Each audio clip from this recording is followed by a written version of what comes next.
Bueno, vamos a hablar del tema. Sergio Comas, analista político, me acompaña. Buenas noches, gracias por la invitación. También Pepe Forte, es periodista, presentador de Autonomía. Sale los domingos al mediodía, 12 del mediodía por WQBA 1140. Gracias, Félix, por la invitación. ¿Dije el nombre correcto ahora? Sí, lo que es automanía. Automanía, siempre por... Autonomía, está bien. Automanía, automanía. Okay. Ahí lo tiene. Muchísimas Me ha pasado gracias. a mí también, así que... Bueno. Entonces no soy yo solo. ¿Cómo interpretamos esto, Sergio? De 6 meses, 50 autos, 4 motocicletas. Eso es un fracaso, ¿no? Pepe y yo estábamos haciendo un sparring afuera porque tiene un paralelo, tiene la parte automovilística propiamente dicha. Y en el orden económico es un espejo que refleja que la industria bancaria cubana está en pañales, estancada completamente, porque tanto la industria del automóvil como la de la hipoteca, la de las casas, demuestran en un país si la economía está utilizando instrumentos de cambio o asegurando productos con servicio bancario, si no hay servicio bancario ninguno. Esos carros tan abismalmente caros se compran al cash. No hay una letra que se pueda seguir, no hay claro, la industria de la reposición de financiar. Y en las casas ocurre lo mismo. En la casa los bancos no se han atrevido todavía a asegurar una hipoteca con ningún tipo de valor porque realmente no hay circulante ni un valor para realmente asegurar esos bienes. Bueno, yo particularmente no soy un experto en economía, pero me parece que lo han hecho muy mal. Todo este mercadeo, todo esto me parece que es absolutamente disparatado. Recuerda, Félix, que estuvo aquí en enero cuando la operación comenzó. Yo estaba asombrado porque, francamente, la palabra que acaba es irracional. Desde la perspectiva de la... Está como planeado para que no funcione, casi está parece como que eso. planeado para que la gente no compre, que es lo que siempre ha pasado en Cuba, que el Estado nunca quiere que la gente haga nada, que la gente no viva, incluso con el asunto de la licencia de conducción, siempre el gobierno cubano durante 50 años lo que ha procurado es que el ciudadano cubano pues no maneje, no tenga carros. Ahora, desde la perspectiva de la ironía, no, están haciéndolo muy bien, porque comprarse un Peugeot que tiene precio de Lamborghini, han vendido 50, claro, los carros que más han vendido han sido carros de uso, pero de todas maneras a precio... Un Peugeot del año 2008, 83.000, 84.000 Entonces, dólares. de todas maneras, para la cantidad que creo que han vendido 50 unidades entre automóviles y motocicletas, desde la perspectiva de la ironía, no, están vendiendo muchísimo, porque con ese precio, francamente, y con lo que gana un ciudadano cubano, pues sí, han vendido mucho, pero realmente forma parte de todo este esquema disparatado de patas arriba de Cuba durante 50 años. Claro. Sergio, explícanos, antes esta liberalización, como le llaman, de vehículos, solo se podía comprar un vehículo con una autorización del gobierno. O sea, explícanos esta era una institución, legalmente cómo era el concepto ese. Algo ridículo, era una institución que se basaba en algo que se llamaba el potencial, o sea, las personas que se exportaban como fuerza técnica tenían el derecho de tener una carta o permiso que se manejaba a un nivel completamente ridículo. El propio Carlos Lajes hizo famoso porque a las cartas se daban en su oficina. Es una carta que te habilitaba para comprar en ciertos sectores con precios también grandes, pero no tan exorbitantes como esto. Ese sistema de estímulo se ha roto. ¿De qué año funcionó eso? Eso empezó desde que se liberó la divisa en agosto de 1993, donde cada organismo de la Administración Central del Estado tuvo lo que llaman un área dólar y producían exportaciones tanto de personal como de insumos. Y entonces ya después que se acaba esto es interesante porque ideológicamente estos beneficiados vinculados a la exportación de fuerza de trabajo ya no tienen el papel límite que tenían antes. Ahora cualquier persona, una persona que tenga una paladar o un joven que tenga un familiar que se sacrifique aquí en Miami y le mande dinero puede tener un auto. Ya. Los precios superiores a los $100.000 cuando el cubano gana, ¿qué? $30 al mes, 20 aproximadamente, tantos, por ahí, claro. Económicamente, ¿cómo se puede entender esto? No, para mí sigue siendo un misterio porque tú sabes que hay una economía subterránea que Cuba sabe perfectamente mejor que yo. ¿El exilio? ¿El poder yo económico del exilio? me imagino que siempre también lo digo desde la perspectiva de la ironía, la siempre dispuesta tía Jayalía que siempre manda dinero. Hablando seriamente, hay mucha gente que lo sé que ha reclamado de Cuba, al familiar cercano aquí, que le mande una ayuda, pero claro, no a este nivel. Yo no creo que haya un cubano exiliado aquí que le pueda mandar $250.000 a un cubano. Pero ¿no hay forma de poder documentar esos 50 vehículos y estas 4 motocicletas? ¿Dónde están? ¿Quién las compró? ¿Cómo se pagó? ¿De dónde salió el dinero? Bueno, ahí está la cosa. O gente que tiene negocios con la economía esta es ilegal, que digamos los antiguos macetes y cosas así, porque en Cuba hay gente que sí genera mucho dinero. Y la otra cosa sería unido al hecho este de que quizás le manden una ayuda desde aquí.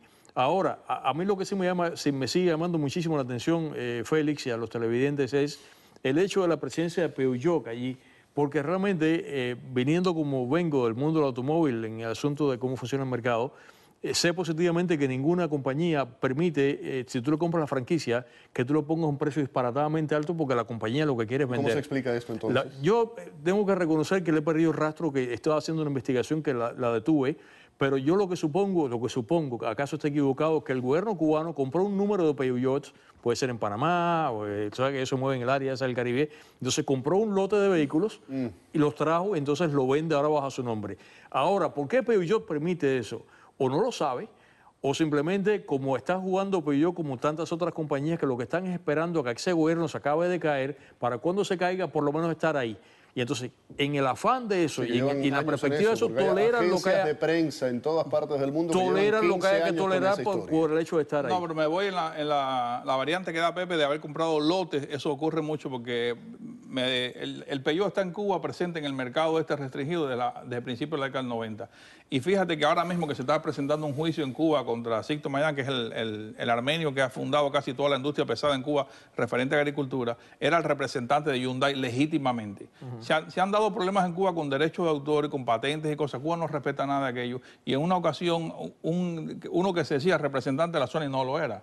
Y así como tú dices, hay que investigar bien y uno se dará cuenta de que son lotes que compran y los agotan así de esa manera tan absurda. Peugeot posiblemente no tenga mucha posibilidad de investigar desde el barco americano porque Peugeot es una operación que hace años que la franquicia no existe en Estados Unidos. En cuanto a Hyundai, sí tengo conexiones directamente y yo apostaría a riesgo personal de que esta operación de Hyundai en Cuba tampoco está relacionada con nada con la oficina central pues allá en Corea. No lo creo. ¿Qué otro tipo de autos? Estamos hablando del Peugeot que es francés, pero ¿qué otro tipo de autos se está vendiendo hoy día en Cuba? Tienen Hyundai también, tienen esa operación. Mira, la fotografía está justamente inexplicable. Estamos mirando la fotografía que está en pantalla ahí. Aparece el dealer de Peugeot en La Habana, que creo que está en el área de Ciudad Deportiva, y delante de Hyundai.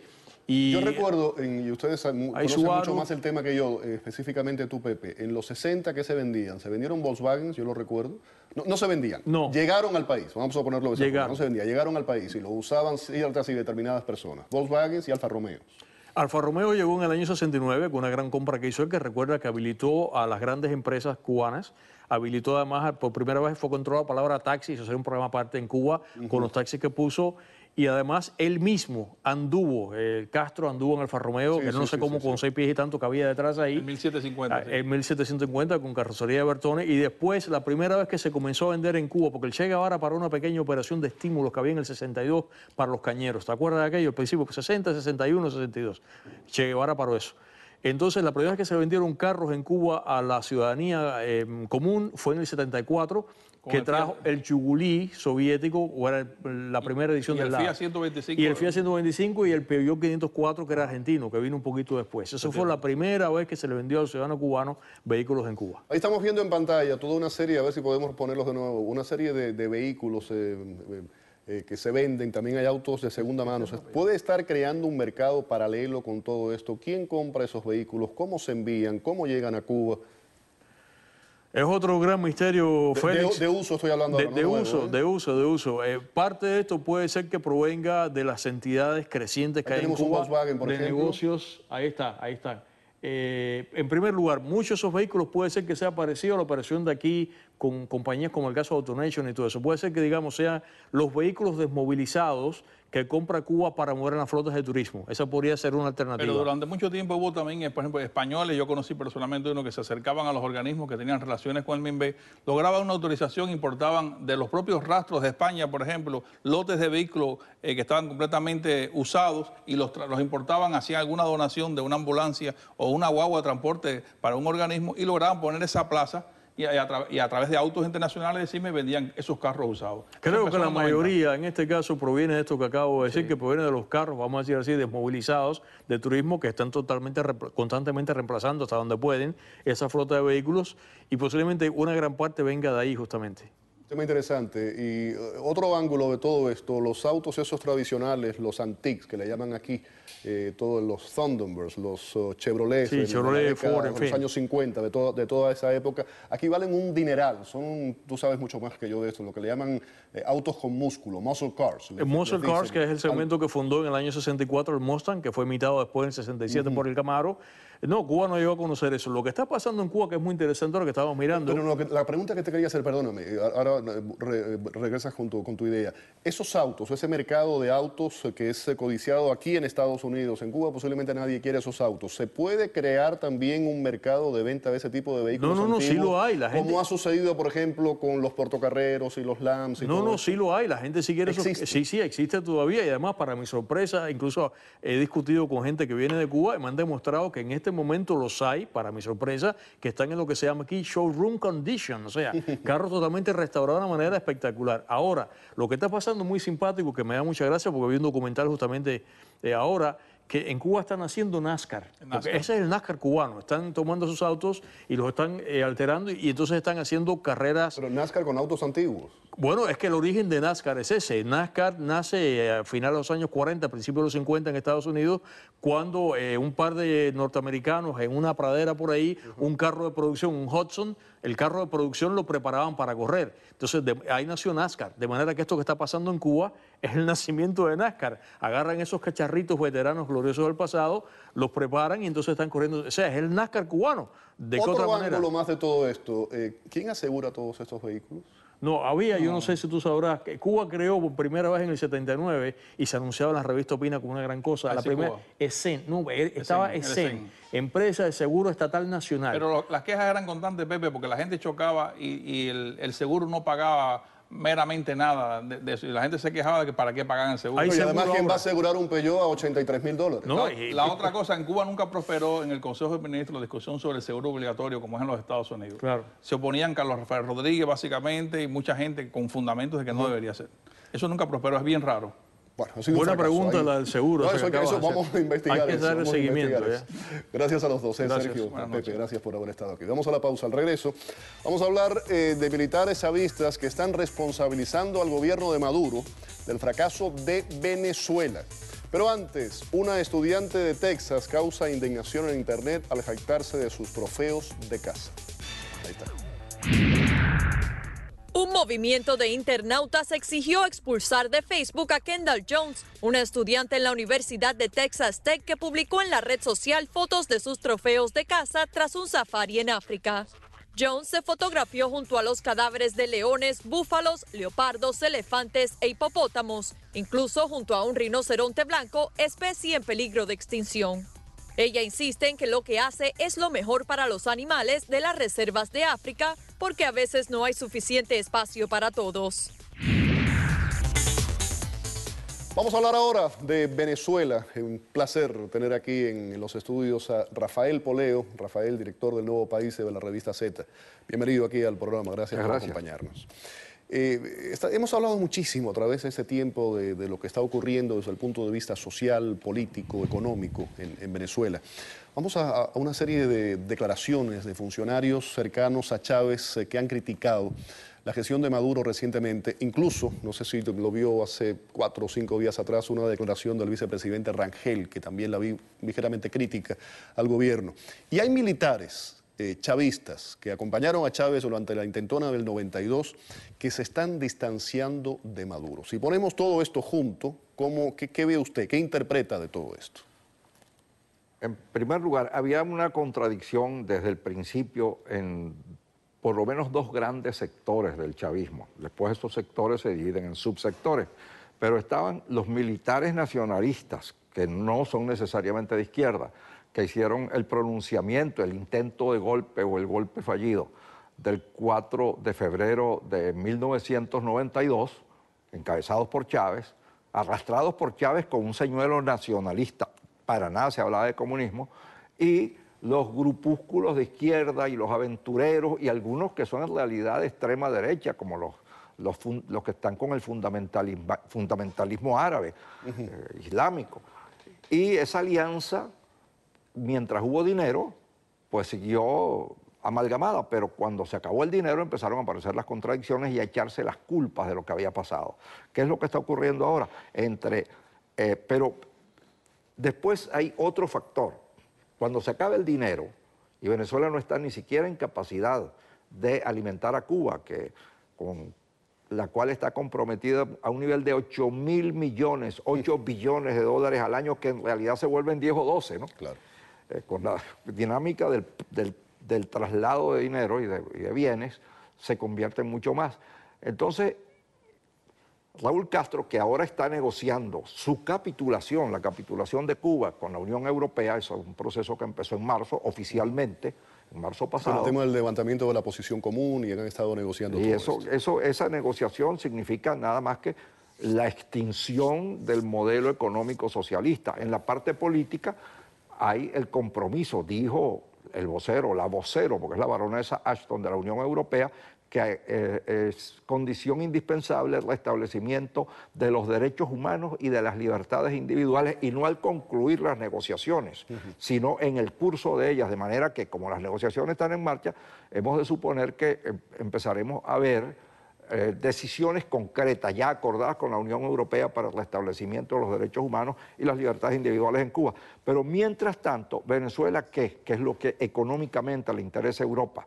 Venezuela va a discutir ahora, el gobierno va a discutir el 26 de julio, van a hacer su tercer congreso del Partido Socialista Unido de Venezuela, donde van a discutir un programa económico que no es sino el modelo del Fondo Monetario Internacional. Que es la primera vez que le hacen tanta publicidad, ¿no? Las anteriores habían pasado un poco desapercibidas. Sí, pero ahora se discute algo porque ahora hay una contradicción.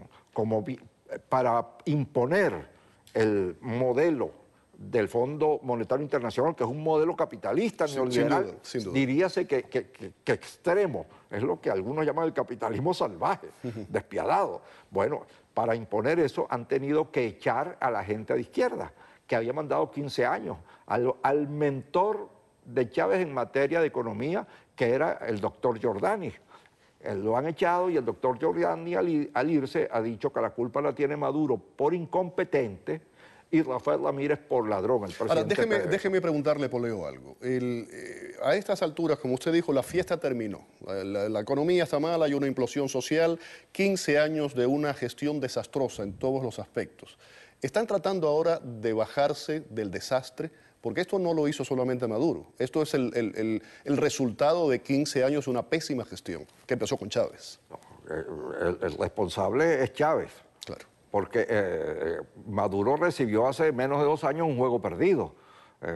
Ya la economía no tenía posibilidad de recuperación, y por eso justamente es que Raúl Castro, que es un hombre pragmático y que podrá maquillar los cambios en Cuba, pero no le importa tanto maquillarlos en Venezuela porque tiene prisa, porque es una cuestión de que Venezuela tiene que restablecer su crédito sometiéndose a la pauta del Fondo Monetario Internacional rápidamente para poder mantener a Cuba y no solamente mantener a Venezuela elemental. Entonces le han puesto presión a Maduro. Maduro es designado por eso, porque era el más dócil frente a Cuba, porque era el que tenía una militancia castrista relativamente antigua.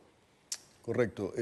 Estos militares han hecho una serie de declaraciones, por ejemplo, dicen que no van a asumir ni a compartir los errores de lo que está haciendo Maduro hoy día. Nosotros tenemos un dicho que dicen, cuando decíamos que Maduro llegó al final de la fiesta, dicen, le tocó bailar con la más fea. Eso sí, no le sé tocó si bailar con la fea. Exacto. Y eso no tiene, eso es irreversible. Hoy observa Bloomberg, que es un servicio informativo que en economía tiene todo crédito, cita hoy a unos cuantos analistas de instituciones respetables, según los cuales lo de Venezuela, el problema económico de Venezuela no se recupera, ni que el petróleo, por lo de Irak y cosas parecidas que puedan ocurrir, llegue a $150 el barril. Dice que ni siquiera es así porque es que ya la economía no funciona, ya se trancó la máquina. $1 a 150 ya sería tarde. Y Venezuela además no está en capacidad productiva de aprovechar eso. Bueno, habría que leer a Bloomberg, pero lo que dice es eso, que un aumento tan sustancial como la locura de $150 el barril de petróleo no va a resolver el problema económico venezolano. Hay grietas que estamos viendo dentro del oficialismo, el tema de los estudiantes, o que está pasando con la oposición, que también está dividida la oposición. ¿Hacia dónde se dirige la crisis venezolana? Mira, la oposición sorprendentemente está unida. Yo llamé por el BlackBerry a 2 personajes que son claves, que son Enrique Capriles, obviamente, que ha sido el candidato varias veces, y Antonio Ledesma, que se acepta que es el candidato que tiene más aceptación popular, el que sube cerros, el que gana repetidamente, le gana al gobierno las elecciones en Caracas.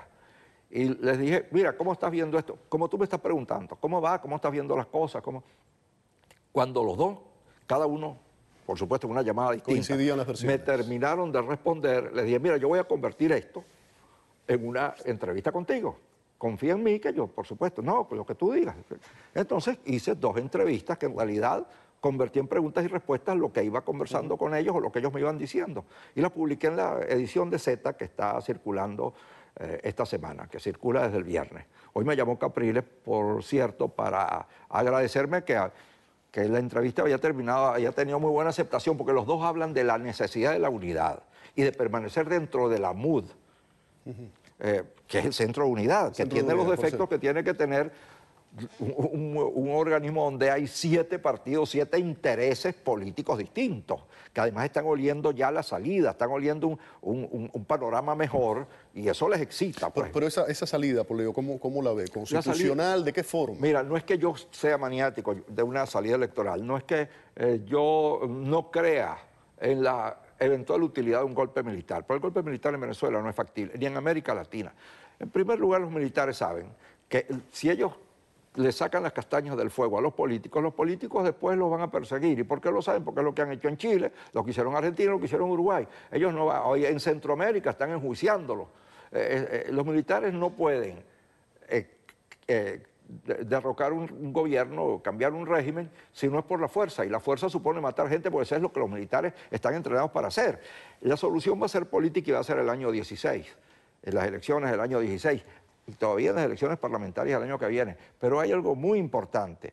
La MUD puso una de las 5 condiciones que puso para que hubiera un entendimiento en el periodo ese en que hubo conversaciones, en que estuvieron reuniéndose, puso una condición sumamente importante, condición sine qua non. Si no hay esa condición, no hay acuerdo, no hay entendimiento entre el gobierno y la oposición, y el gobierno, después de este Congreso del Partido Comunista, o sea, en agosto, se tira de frente a buscar ese acuerdo. No lo puede hacer ahorita porque no está unido. Tiene que resolver en ese partido la indiscutibilidad de hacer asentar el poder de Maduro, que está en el aire. Está cuestionado entre su propio partido. Entonces, ellos van a ir a un acuerdo, y la MUD, la oposición, ha exigido que haya un nuevo Tribunal Supremo de Justicia, un nuevo Consejo Nacional Electoral, unas nuevas judicaturas, y que sin eso no hay acuerdo, no hay entendimiento. Ese es el próximo paso político para una salida política, porque la unidad unida ya tiene en todas las encuestas, la oposición unida tiene en todas las encuestas más que el gobierno, en una proporción que ya es de más de 6-4. Ahora que usted habla del Tribunal Supremo de Justicia, ¿qué piensa de esta autorización que le ha dado a militares a participar en actos políticos, el PSV específicamente? La pregunta es, ¿qué ocurre si a un militar se le quiere ir a uno de Voluntad Popular, de Acción Democrática, de Primero Justicia? ¿Legalmente se puede separar uno del otro? Eso no ocurriría de ninguna manera. Claro, no, pero por supuesto, los militares... En el marco de la legalidad, ¿cómo se justifica eso? Bueno, es una legalidad forzada, es una legalidad muy forzada. Ellos, la prueba de que ellos, el hecho de que ellos insistan en mantener a los militares en el ejercicio político indican que ellos no tienen fuerza civil para mantenerse en el poder, que necesitan los fusiles para persuadir a las masas, que sobre todo ahora es que viene el hambre en Venezuela. Los números indican que ahora es que vienen, tenemos la inflación que marcha más rápido en el mundo. En el ranking de la inflación estamos de segundos, de terceros, de cuartos, pero el proceso inflacionario más veloz que hay ahorita en el mundo es el de Venezuela. Y la inflación significa simplemente que a la gente no le alcanza lo que gana. Claro. No le alcanza para vivir. Y eso es lo que viene ahora en Venezuela, porque se les acabó el dinero que el gobierno regaba en los niveles más modestos de la población para disimular que no les alcanzaba el sueldo. Poleo, en Cuba eso se vio durante mucho tiempo, precisamente por lo que está diciendo la implosión social, la escasez. Cuando un padre tiene que levantarse por la mañana y salir a la calle a resolver necesidades básicas, tratar de ver cómo encuentra algo de comer para el hijo o para la hija, o una medicina para el niño que está enfermo, no tiene tiempo para dedicarse a pensar, para salir a protestar. ¿Esto se puede ver en Venezuela también? No, en Venezuela sí hay tiempo para protestar. Porque la gente está trabajando muy poco. Piensa que en Cuba se trabaja, por más que sea, bajo la férula del Estado, bajo vigilancia policial. Un control absoluto de todo. En Venezuela no, en Venezuela la productividad es ínfima, el rendimiento de los trabajadores es muy bajo, Y no, claro que hay tiempo para protestar. Además hay mucho desempleo disimulado porque tienen empleo informal, son trabajadores informales, pero el empleo fijo en Venezuela no es más de 20 o 25%. Yeah. Vienen ahora el 4 de julio, creo que es el viernes, ¿no? Los ascensos militares. Se va a tratar Maduro de... El 5 de julio. El 5 es de pagar, de comprar lealtades. Estará en eso, ¿no? Y Maduro va a controlar el partido. Pero mira, es que los militares... Yo estuve manejando la Comisión de Defensa en la Cámara de Diputados de Venezuela, que era donde se decidían los ascensos por 5 años. Yo tengo la cruz de todas las armas venezolanas, de todos del Ejército, de la Aviación, de la Guardia Nacional.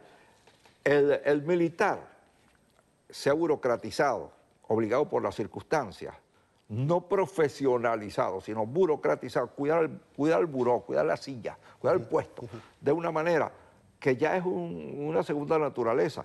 Con el gobierno que vengan, ellos van a ser leales. Ellos no van a arriesgarse por gobierno ninguno. En las Guardias Nacionales que vimos atropellando gente, ustedes saben que son gente entrenada en Cuba. Esas son unas fuerzas especiales que entrenaron en Cuba y que no son ni siquiera la Guardia Nacional no es así. Hay el equipo ese antisubversión, antimotines, antidesorden callejero, que eso lo entrenaron en Cuba cuidadosamente y lo trajeron a Venezuela. Y eso es el que actuó. Quiero saber su opinión sobre algo antes de irnos. Aquí estuvo el otro día un analista cubano que me aseguró que el régimen de La Habana, Fidel Castro específicamente, tiene en la mirilla a María Gabriela, la hija de Hugo Chávez, como posible candidata para las próximas elecciones. Eso se dice, eso está de moda, nombrar ahora a las hijas y a las esposas y a las señoras, darles el poder. De repente lo intentan, pero si lo intentan, sería un esfuerzo desesperado por exhibir, por usar ya el nombre Chávez en una campaña electoral que de otra manera no tendría esperanza, porque esta señorita o señora, con todo respeto, no tiene formación política ninguna, mucho menos formación de Estado, y haría un papel muy deplorable. No es el caso de Cristina Kirchner, que es una mujer que tiene un abogado que tiene toda una vida de luchas, hasta golpeando por debajo del cinturón, pero de luchas, de peleas adentelladas en el mundo de la política, o que te digo, la señora Angela Merkel, que es toda una personalidad de Estado. Esta es una muchacha que sacan de su casa y quizás la pongan, pero sería un acto desesperado. Yeah. Quiero compartir con usted lo siguiente. Vamos a ponerles a ustedes, esto es un enfrentamiento que hubo entre el cantante español Bertín Osborne, muy conocido de todos, cantante, también presentador de televisión, y una presentadora de televisión llamada Beatriz Montañez. Ella defendió a Pablo Iglesias, que es el líder de Podemos, un defensor del gobierno de Venezuela, y eso es lo que ocurrió. Él no puede decir que la panacea del siglo XXI es el gobierno bolivariano de Venezuela, que es el gobierno más corrupto, más ladrón y más criminal de toda América Latina. Y eso, si no lo sabe, debería saberlo. Lo sabe, lo sabe. Bueno, pues si lo sabe no debería decirlo. Es profesor de ciencias políticas y lo sabe, pero entonces no debería decirlo. Permíteme hacerte... O no debería cobrar dinero del gobierno bolivariano. No cobra. Yo creo que escuchas demasiado a Eduardo Inda y a Alfonso Rojo, pero bueno... Sí, no, si él ha dicho que cobra. Escuchas demasiado, no. Él tiene una asociación... Él ha dicho que cobra. No, que expertos políticos que asesoran. No es igual. Es una igual. asociación de expertos políticos que asesoran ¿Tú quieres que no cobre? No cobra. Países de América pero que Latina no lo y defienda. Europa. Porque No, te voy a contar por qué defiende. ¿Tú has estado en Venezuela? Escúchame una cosa, Contéstame tú. Bertín, no está en Venezuela. Si quieres defender esto, tienes que saber algo. Por supuesto. ¿Has estado en Venezuela? No está en Venezuela. Bien, no está en pues Venezuela. como tú no has estado, y yo no solamente voy todos los años 4 o 5 veces, sino que tengo media familia allí, te digo que aquello es un basurero, una pocilga. Ahí tenían parte de ese enfrentamiento. Poleo, un placer haberlo tenido aquí en el programa y haberlo escuchado como siempre. Muchísimas gracias. Vamos a una pausa. Al regreso vamos a hablar del periódico ecuatoriano Hoy. Ha dejado de circular por presuntas presiones del gobierno de Rafael Correa. Quédense con nosotros, volvemos con esa información. Tengo conmigo aquí de invitado a Emilio Palacios, periodista ecuatoriano exiliado aquí en Miami, que fue víctima además de esa censura y de ese acoso también del gobierno de Ecuador, de Rafael Correa específicamente. Bienvenido al programa, gracias por estar aquí. Gracias a ti por la invitación. Vamos a hablar de hoy, específicamente su edición impresa después de 32 años deja de circular, se va a poder, es una edición digital de ahora en adelante.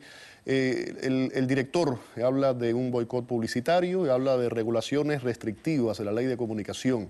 Y quisiera saber su punto de vista primero, cómo lo afecta, pero si me permite, tenemos al señor Mantilla, Jaime Mantilla, vía Skype desde Ecuador, vía telefónica desde Ecuador. Él es periodista y es el director del diario Hoy. ¿Qué tal? Muy buenas noches y bienvenido al programa. Muy buenas noches y... Tengo conmigo aquí a un colega suyo, tengo a Emilio Palacios aquí conmigo en el estudio. Estaba mencionando, señor Mantilla, usted habla de boicot publicitario y de una serie de regulaciones restrictivas de la ley de comunicación. Explíquenos cómo lo afectó esto hasta llevarlo a lo del día de hoy. Dice el presidente Correa que todo esto es producto de mala administración. Bueno, lamentablemente... no está en lo correcto. No creo que una administración que ha venido manejando el diario durante 32 años, sin problemas, la misma administración pueda ser calificada como mala en los últimos años. La situación es que la empresa tenía una normal captación en el espacio publicitario del Estado y de los municipios. Lamentablemente, desde el año 2007, gradualmente y en forma sostenida, el gobierno fue prohibiendo la inserción de avisos publicitarios en el diario Hoy. Igual ordenó la cancelación de suscripciones, la entrega de ejemplares a determinados ministerios y oficinas públicas, lo cual gradualmente fueron mermando las capacidades económicas de la empresa. No es que es la situación económica la que ha dañado, la que nos ha hecho que tomemos la decisión de terminar por lo pronto la edición impresa. Está el tema de la pérdida de libertades, de cómo se ejerce la censura. ¿Usted cree que básicamente ese es el trasfondo de todo esto, no? Es todo un cerco que se ha tejido sobre los medios de comunicación para destruirlo. Fidel Castro en Cuba, cuando llegó al poder, lo que hizo es, dijo, bueno, todo esto es mío, y se lo cogió. Rafael Correa no ha hecho eso. No, el diario sigue siendo tuyo, pero le pongo impuesto al papel y entonces dificulta la compra de la materia prima fundamental. Le entrega toda la publicidad estatal a los medios que son adictos al gobierno y se la quita a los medios que no... tiene control económico, el control de la publicidad y además ejerce la censura. Amenaza a los empresarios privados, no le pongas publicidad al diario El Universo, no le pongas publicidad al diario Hoy, porque si no, no vas a hacer negocios conmigo. Le sube los sueldos a los periodistas por encima de todos los niveles, de todas las escalas salariales de las otras ramas. Entonces llega un momento dado en que producir un periódico es asfixiante. Acabo de distribuir el día de hoy yo documentos donde demuestro que el diario El Telégrafo, que es el diario del gobierno, en los 5 primeros meses del año perdió $3 millones. Si el periódico del gobierno, que tiene la publicidad estatal, que tiene todos los beneficios, tiene pérdida de $3 millones, imagínate cómo están los periódicos privados. En la Internet, me queda muy poco tiempo, le pido que sea lo más breve posible. En la Internet no hay esa censura, no hay reglas impuestas por el gobierno para controlarlo hasta el momento. Existen. Ellos tienen contratado un estudio jurídico que funciona en España que se llama Ares-Ray, que busca las maneras de tumbarte todo lo que tú pongas y que no sean convenientes. De todas maneras es el último recurso que nos queda. En todo el mundo el Internet es el futuro de los medios de comunicación. En Ecuador en realidad es el último refugio que nos está quedando a los periodistas para algo decir. Desafortunadamente. En el caso del señor Palacios, que ha venido varias veces aquí al programa, tuvo que irse de su país, de Ecuador, por una serie de demandas, se exilió aquí en el sur de la Florida y precisamente por un artículo de opinión que él escribió en El Universo y que el señor Correa lo tomó como algo personal. Le agradezco mucho el que haya estado aquí en el programa. No hay tiempo para más, vamos a una pausa rápido. Volvemos.